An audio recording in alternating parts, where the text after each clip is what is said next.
bitewe n'ibintu Imana yakoze byinshi ku buzima bwawe, hariho ikintu nawe Imana ikwitezeho.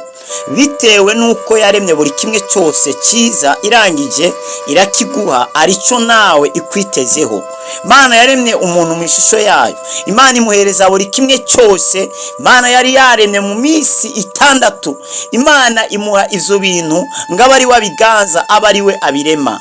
Nubwo tuvuga iminsi 6 ni mu mvugo ya Bibiliya bakoresheje, ariko birashoboka ko ari n'imyaka 600 cyangwa imyaka 600 cyangwa imyaka 1,600,000 Imana ishobora kuba yararenyemwo biriya bintu byose. Ariko Imana ngikirema umuntu mu ishusho yayo kugira ngo aganze ibyo bintu byose Imana yari yaremye.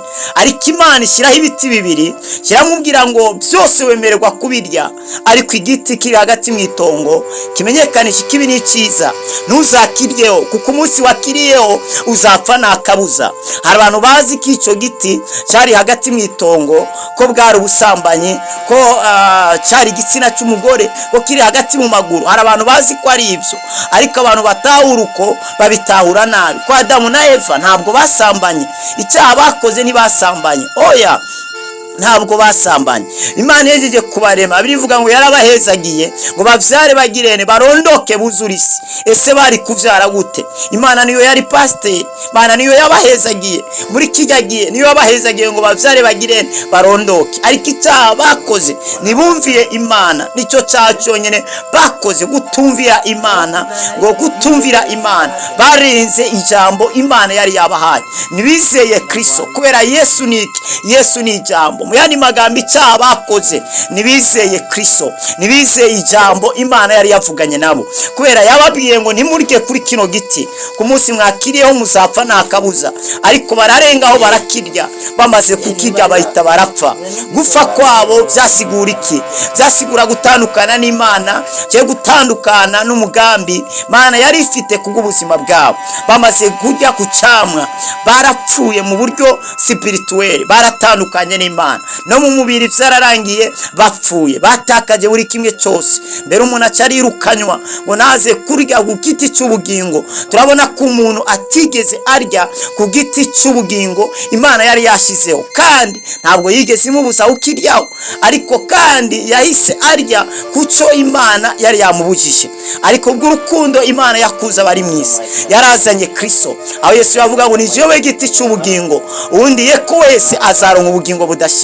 Bisigura ngo kiriya giti cyari mu itongo rya Edeni cy'ubugingo yari Kristo Yesu. Ntabwo bigeze bamuryaho, ariko twebwe twaramuriyeho biciye mu kwizera icyo Yesu yakoze no kumwakira muri we, muri twebwe nk'umwami n'umukiza w'ubuzima bwacu.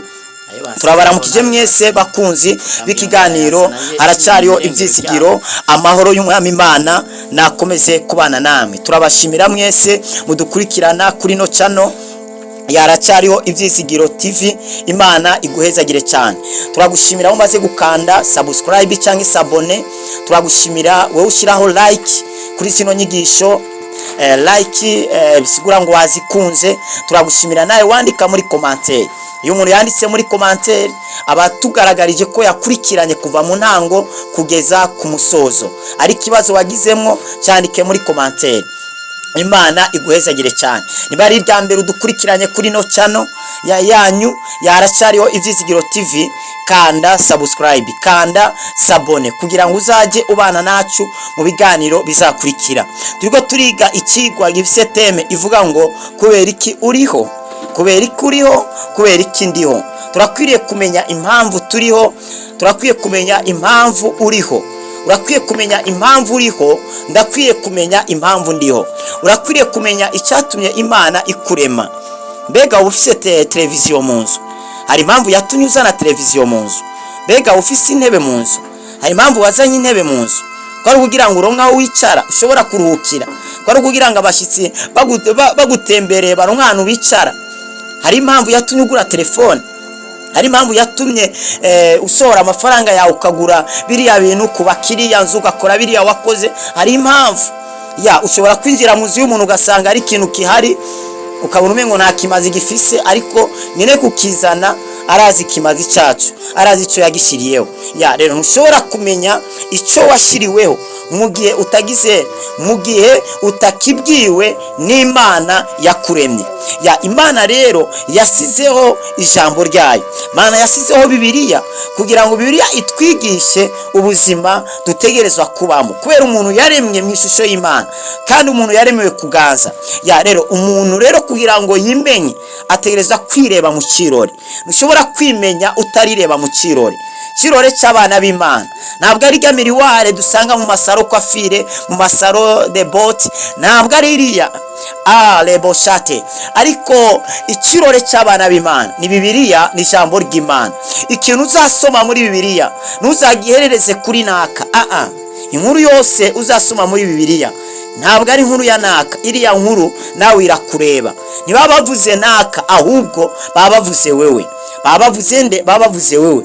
Yesu yaravuze ngo mu byanditswe harimo ibinyerekeye. Ngewe data naje gushitsa iki? Naje gushitsa ibyanditswe byawe, naje gushitsa ubugombe bwawe. Umwana w'Imana karamasuta bareya hale grosi bahaya ariyo kugira ngo ashitse umugambi w'Imana.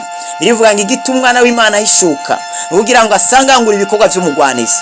Ahantu hose uzamenya ko hari umwana w'Imana, uzamenye ku bikorwa bya Satani biriko birasambuka muri kiya kibanza.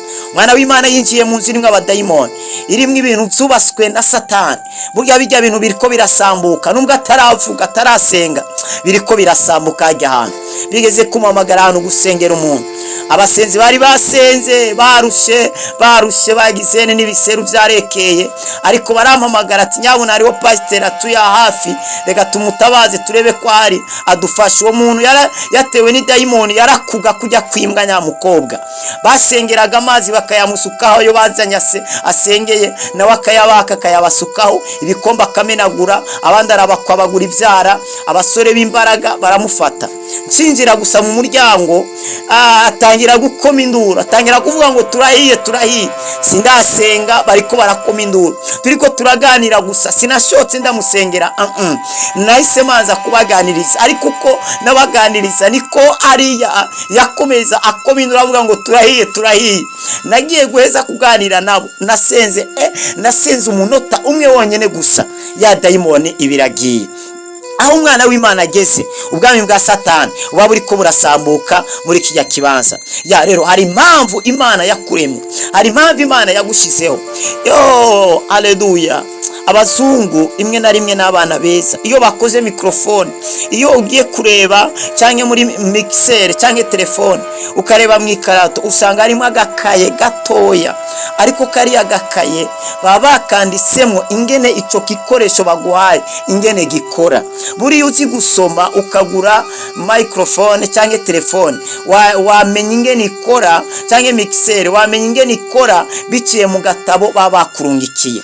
Rero Imana nayo yaraturemye, yaradushizeho, ariko Imana ikishyiraho igitabo cyo gutumenyesha ingene dukora, ingene dukwiriye kubaho. Niyo mpamvu ikintu utazabona mu ijambo ry'Imana ntuzacemere. Abantu iyo bavuze ngo umuntu ni mwiza, nuko abatagasembwa afite, aba ari muremure, ameze ukuntu. Igipimo cy'ubwiza ntabwo ari Imana yagishyizeho, n'abantu bagishyizeho bafatiye ku ma experience, bafatiye ku bigaragara, ariko Imana yacu ntabwo ireba ku bigaragara. Uriya muntu ubona umengo ni kimuga, ni kirofa, ni kijuju kibereye aho ngaho, ari Imana irebye ibona ko ari we mwiza gusumba wewe. Waruzi ko Bibiliya mu byesho Yohana hari ahantu bavuga ngo nubwo uvuga ko wambaye ngari kugenda gusa, ngo warukwiye kuza kungurayo impuzu zo kwambara. Waruzi ko hari abantu bagenda bambaye, Imana yabarebaga kabona bagenda gusa.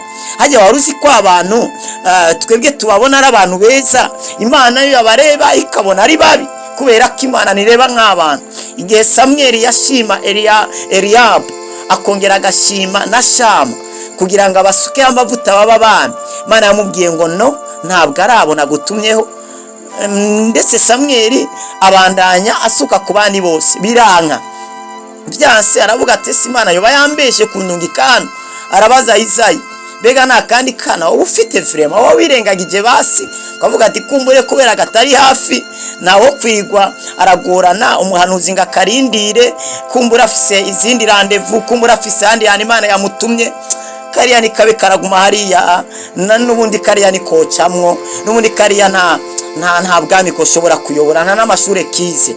Ariko Samweli baramubwira ati ariko rero hariya kandi gasigaye, ariko nimba abo ngabo utabemeye sinzi koko wabashaga kukemera bitewe n'ingene kameze. Samweli acarabishura atako nyene muri gusuzugura, muri gutera ivyatsi, akora ikimana yatoranije, nta kintu turi bukore ni turya ni tunywa katarashika ngaha, kubera ngo je uhoraho sindeba hejuru kubiboneka, ariko ndeba indani mu mutima. Imana ireba indani mu mutima, abantu nibo bareba kubiboneka, ariko Imana ireba indani mu mutima. Nimufise ubumuga bwari bwo bwose, wikwirenganya ngo uri mubi, uri mwiza ko waremwe mu ishusho y'Imana. Igicigwa rero kubera ikuriho niyo mpamvu ituma yatumye Imana ikurema. Tugeze ku gice cya 6. Imana iguhezagire cyane ko waradukurikiranye kuva mu gice cya 5 kugera muri kino gice cya 6. Imana iguhezagire wewe ukanda partage ugasangiza abandi, nawe worushira ino linki ya zino nyigisho kuri stati yawe, ndetse ukanayishyira mu yandi magroupe ukayirungikira n'inshuti zawe. Imana iguhezagire cyane wewe umaze ukanda subscribe cyangwa isabone, Imana iguha umugisha cyane. Nawe ushiraho like, no kuri Imana iguhezagire cyane. Nawe wandika muri commentaire, Imana nawe ikwandike mu gitabo cy'abantu igiye kugerira neza muri uyu mwaka. Imana nikurengana itarashitsa umugambi wayo ku buzima bwawe, warahezagiwe cyane gose. Muri kino gice rero cya 6 ndashaka kuvuga impamvu ya 6 yatumye Imana ikurema. Impamvu ya 6 yatumye Imana ikurema, nuko hari icyo ikwitezeho. Kino kintu cya 6 kiravuga ngo nuko hari icyo Imana igizene ikwitezeho. Luka ibice 13 murongo wa 6 kugera ku 9 aravuga ngo umusukoni w'ingumba kandi abaciriye umugani, habaye umuntu yari afise umusukoni watewe mu ruzabibu rwiwe, araza urondera ko insukoni arazibura, abwira umukozi w'uruzabibu ati raba, none ni imyaka 3 za kurondera insukoni, kuri uyu musukoni sinzibone, uwuce ese ugasarira iki ahantu? Nawe aramwishura atenda mugenzi, ureke uyu mwaka nawo ndaworohereze ndawutabirire, hanyuma ni wama insukoni bizoba ari byiza, ariko nutama uzowuca. Izina ry'Imana rihabwa icyubahiro. Aha batubwiye umuntu w'umugwizatunga yarakomeye, ariko uwo mugwizatunga akagira umurima w'umuzabibu, ariko muri uwo murima ateragiramo umusukoni, ariko uwo musukoni wamara imwe mu mwaka. Yarazaga rero buri mwaka kureba ko waramye, agasanga ntiwamye, akongera kwihangana, akaza mu wundi mwaka naho agasanga n'ubundi nta cyamwa kihari. None aza no kuri mwaka ugira 3 nabwo asanga ni cyane. None haratangara, aravuga ati umusukone si uri kuramara iki hano hano, ko uyu musukone nawe uhaye umukozi awutabirira awugirira neza, niki kiriko kiratuma utama uyu musukoni rero? Kubera utari ko wama nucibwe, ko nta mpamvu nimwe woga umusagarira hano hantu nacu uri kuramarira. None umurinzi w'uruzayuna waravuga ati nyabuna bosi ntushokwe uwuca, nyemerera wihanganira ikindi gihe gitoya, nziyaranja uwundi mwaka ndawutabirire, shiremo imbaraga zose kugira ngo turebe ko wagirane ko wakwama. None haramubwira ati hamwe utakwama naho nta kibazo, aho uzawuca nta kibazo, binabaye ngombwa zanagufasha no kuwuca. Imana idutabare cyane. Uyu murinzi w'uruzabibu ni Kristo Yesu. Nyene uruzabibu ninde? Cyangwa nyene umusukoni ni Imana data wa twese. Umusukoni nawe niki? Ni twebwe abakristo, ni twebwe abantu. Imana rero yarakuremye ikwitezeho ivyamwa. Hari ikintu Imana ikwitezeho. Imana irakwitezeho ivyamwa bitewe n'ikintu Imana yateragiye muri wewe. Bitewe n'ubuzima Imana yasize muri wewe, hari ubundi buzima Imana yiteze ko bugaragara ku buzima bwawe. Kadezi bakaya, bitewe n'ikintu Imana yaterese indani muri wewe, hari icyo yitega. None burya iyo warimye umurima ugashiramo imyumbati, umwaka weze si witega kwimbura imyumbati. Ibaze rero ugiye kwimbura ugasanga ari amateke, byakunezera uri umurimyi? Ntabwo byakunezera. Kubera iki? Warimye imyumbati kubera yo wari ushaka. Imana rero yarimye umurima, ko biravuga mu gitabo cy'Abanyefeso ndetse no mu Baroma ko turi iki? Turi umurima w'Imana, turi umurima w'Imana. Nimba rero turi umurima w'Imana, Imana niyo yaturimyemo, hari ibintu Imana yaduteragiyemo.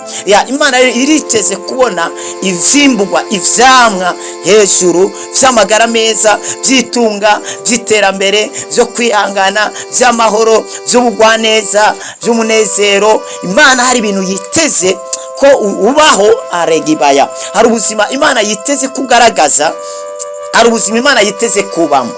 Nababwire impamvu zibiri zituma umunyabyaha ashobora no kuramba mbere gusumba n'umukiranutsi. Impamvu ya mbere nuko umunyabyaha Imana iba yiteze ko azahinduka. Iyo ni impamvu ya mbere ishobora no gutuma Imana imurindira muri gereza, kamurindira mu ibarabara yaborewe, ntabwe mu kinogo yanagwa yakava yari muzima, ntabwe mu modoka yanamugonga akayivamo ari muzima. Mpamvu Imana ishobora kuzigama umunyabyaha ni kubera iba yiteze ngo uyu muntu azagirane, kumbure mu mwaka ukurikira arashobora kwihana, mu mwaka ukurikira arashobora gukizwa, mu mwaka ukurikira arashobora guhinduka. Iyo ni impamvu ya mbere ituma umunyabyaha agirane ashobora kuramba. Niyo mpamvu nshuti uri kuranyumva, niba hari ibyaha umaze iminsi ugenderamo mu myaka irenze 3 ari ibyo ubandanya ukora utarahinduka, umenye yuko uri mu gihe cy'inyongera. Vuba cyane urataha, urakwiriye kwihana, urakwiriye guhindukira, kwemera ijambo ry'Imana, ukava mu vyaha, ukava mu ngeso mbi. Kwera kino giti umusukoni bawurindiriye imyaka 3, noneho wanka kwama, kumbure bawongera undi mwaka umwe, ariko nyuma y'uwo mwaka umwe nimba utamye ntibawihanganiye, ahubwo barawuciye. Rero kugira ngo ntucibwe, Imana iragomba ko wama ivyamwa, Imana iragomba kwishinduka. Impamvu ya kabiri ituma umunyabyaha ashobora kuramba ni kubera Yesu Kristo, ni kubera Yesu. Iyo rero Imana igomba kurimbura umunyabyaha, Yesu ahita aje imbere y'Imana kavuga ati ariko Mana uramuhora iki? Kuriya muntu jewe namupfiriye, kuriya muntu jewe namukubitiwe, uriya muntu uko namucumitiwe, raba n'inkovu ziracyariho, ese uramuhora iki? Mwihanganire turabe ko hari ikintu cyava mu isengesho ry'umwami rirakugumizaho, rikaguma sukamwe amazi kugira ngo ntugirene, kugira ngo nturimbuke, ariko aba yiteze kuri bugirene uri buhindukire. Niyo mpamvu ivuga butumwa riguma rica hirya no hino. Imana ibigomba ko abantu bakizwa, bizera ijambo ryayo maze bagahindukira. Niyo mpamvu bavuga butumwa bagwiriye. Imana ntabwo ari urwanga ifitiye abantu, Imana n'urukundo ifitiye abantu, n'urukundo Imana ifitiye abantu, irashaka ko bahindukira. Nubwo hari abaescro benshi bishize mu gikorwa cy'Imana, bitumye batatumwe nayo, ariko hari abakozi b'Imana hirya no hino baguma bakubwiriza ijambo ry'Imana. Umva nshuti yanyu, ntuzabona Imana igendagenda, izerera mu bakozi bayo Imana yabahaye. Izera bijya bakubwira, hindukira kizwa kugira ngo ubone kwamaho, ubone kugira ubugingo buhoraho. Imana hari ikintu ikwitezeho. Niba Imana yaraguhaye ingabire, Imana yaraguhaye ubutunzi, yaraguhaye ibintu, hari ikintu Imana yiteze ku buzima bwawe. Hari ubuzima Imana yiteze kubamo, hari ubuzima Imana yiteze kugaragaza. Imana ishimye cyane bitewe n'iki Imana yasize muri wewe. Imana iriteze kubona amagara meza muri wewe. Imana yaguhaye ubuzima bwayo, iriteze kubona muri wewe nta ndwara zirimo, iriteze kubona muri wewe nta dayimoni zirimo, kubera wewe uri iki? Uri inzu y'Imana. Imana iriteze kubona iterambere ry'uburyo bwose ririko riraba indani muri wewe. Imana iriteze kubona ubushobozi, iterambere, ugukomera biriko biraba indani muri wewe. Imana iriteze ko wewe wonesha Satani n'abadayimoni. Igihe rero umwana w'Imana ariko arahunga Satani, Imana iri mu ijuru yifata mu maso, ndavuga ati Imana we nimivuga ngo Imana we, Imana irashobora kwifata mu maso kavuga ati ariko we uyu ni wa muntu naho ubuzima bwanje ni wari ko aratinya Satani. Uyu ara Satani y'umutinye nawe aca kanguka. Rwa runtu ntabwo rwiyizi, ntabwo ruzi ico rurico, ariko iyo abagwari rwiyizi yo rushira n'amate mu maso nari kuva nganiruka. Uriya Satani nta bushobozi afite imbere y'icyaremwe gishasha, imbere y'umwana w'Imana. Nubwo abantu bamuha ububasha adafise, ariko imbere y'icyaremwe gisha y'umwana w'Imana nta bushobozi afise. Imana hari ikintu yiteze muri wewe, iriteze kubaho ubuzima bwayo. Imana imaze kurema umuntu, yari yiteze ko umuntu abaho ubuzima bwayo abugaragaza hano ku isi. Niyo mpamvu Imana yaremye umuntu ikiramushiraho kugira ngo yita amazina ibikoko byose ni ibintu byose Imana yari yaremye. Imana yari yiteze, yari kirareba, reka ndebe wa muntu narema yuko by'ukuri kashobora gukora nkanje, ashobora gukora ibiri ndani muri jewe, ibiri mu bitekerezo byanje. Noneho birivuga ngo Imana ije kureba isanga buri kintu cyose yagihaye izina risa niryo Imana yari kuha kijya kintu. Ibaze kwita ikintu mu yandi majambo umuntu yakoresheje ubwenge bw'Imana mu kwita amazina ibikoko. Mu yandi majambo yakoze nk'Imana, ibintu byose yabikoze nkayo. Ya Imana rero bitewe n'ibyo yaduhaye yasize muri twebwe, yiteze ko tubaho, yiteze ko tugaragaza ubuzima busa nayo. Imana iguhezagire cyane. Nagira nkwibutse niba ari rya mbere udukurikiranye kuri no channel yaracyariho Ibyizigiro TV, kanda subscribe cyangwa sabone, kanda like, kanda partage, sangiza abandi no nyigisho gira ngo ibashikire. Imana iguhezagire cyane. Wagize ikibazo andika muri commentaire. Wifuza gusengerwa ari umutwaro uwari wo wose, ari indoto warose zikakuzazanira, WhatsApp yacu ni +257 65 986 540 +257 65 986 540. Imana ibaho umugisha. Data mu izina rya Yesu ndasengeye uyu mwene data aje kumva ijambo ryawe. Ijambo ryo rirarema, ijambo ryo rirahindura, ijambo ryo rirabohora. Turamenye ko ari ikintu witeze ku buzima bwacu. Uriteze ko twama ivyanga, uriteze ko tugaragaza ubuzima bwawe hano ku isi. Ndasengera uyu mwene data muhe kwama ivyanga, muhe kugaragaza ubuzima bwawe hano ku isi mu izina rya Yesu Kristo. Muhe ramasuta badeya, muhe kwama ivyanga. Birashoboka ko ari biye yabayeho atariko arama, birashoboka ko ari biye yabayeho witeze ko yama ariko ni yama. Ndamusengeye mu izina rya Kristo Yesu, umuhe kwama ivyamwa mu izina rya Yesu. Mugirire imbabazi n'umuce muri uno mwaka, hindura ubuzima bwe, hindura umutima we. Abagiye kure yawe begereze hafi, abagwaye bakire, ababoshye babohoke. Ndasengera ishengero ryawe, ubwoko bwawe bahe kugaragaza ubuzima bwawe, bahe kwama ivyamwa, bahe kubaho ubuzima bwawe mu izina rya Yesu Kristo. Urakoze mwami Imana, urakoze kutabaye. Cyubahiro ni cyawe, amashimwe na yawe mu izina rya Yesu Kristo umunyanazareti, amen. Mwarahezegiwe cyane, mwari kumwe n'intumwa y'Imana Apotre wa Kristo Glory.